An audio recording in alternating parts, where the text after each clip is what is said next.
என்ன கால்ல போய் விழுங்க போங்க. எங்க ஏதாவது ஆயிட போது போய் விழுங்க போங்க. என் கால்ல இல்லடா, என் பக்தி ஜனகம்பால் கால்ல. ஐயோ, இந்த மனுஷி ஏன் வாரிசுடா, என்னோட ஒருத்தி. இந்த ஊர்ல இருக்கிறவங்க எல்லாம் ஏன் வாரிச நாக்கு மேல பல்ல போட்டு என்னென்ன பேச்சு பேசிருக்கீங்க. என்னடா ஆத்தா மேல பயம் விட்டு போச்சா? நாங்க யாரும் அப்படி பேசல ஆத்தா.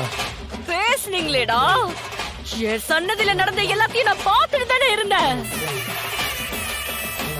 உள்ள சிலையா உட்காந்துக்கிட்டு இருக்கேன், பதில் எதுவும் பேச மாட்டேன்னு தானே நினைச்சீங்க. நான் பதில் சொல்ல ஆரம்பிச்சேன், நீங்கள தாங்க மாட்டீங்க.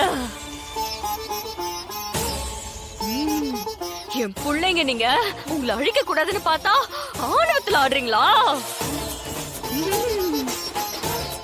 ஜனகாம்பால் ஊருக்கே சோறு போடுற அன்னலட்சுமிடா. அவள இத்தனை வருஷமா இந்த கோவிலை விட்டு ஒதுக்கி வச்சிருக்கீங்கல்ல. என் புள்ளைய கோவிலை விட்டு ஒதுக்கி வைக்க நீங்க யாருடா? நீங்க பண்ண தப்புக்கு இந்த ஊரே சேர்ந்து ஜனகாம்பால் கிட்ட மன்னிப்பு கேளுங்கடா, கேளுங்கடா. அப்படி கேட்கலனா இன்னில இருந்து 12 வருஷத்துக்கு இந்த ஊர்ல மழை பெய்யாது, ஆறு குளம் எதுலயும் தண்ணியும் இருக்காது. இந்த ஊர்ல பஞ்சம் தொலை விரிச்சுக்கிட்டு ஆடும். ஐயோ ஆத்தா, அப்படிலாம் எதுவும் பண்ணிடாதீங்க. நாங்க மன்னிப்பு கேட்டுக்கிறோம். ஜனம்மா எங்களை மன்னிச்சிடுங்கம்மா. வேண்டாம் வேண்டாம், எந்திரிங்க. மன்னிச்சிடுங்கம்மா. வேண்டாம். மன்னிச்சிடுங்கம்மா.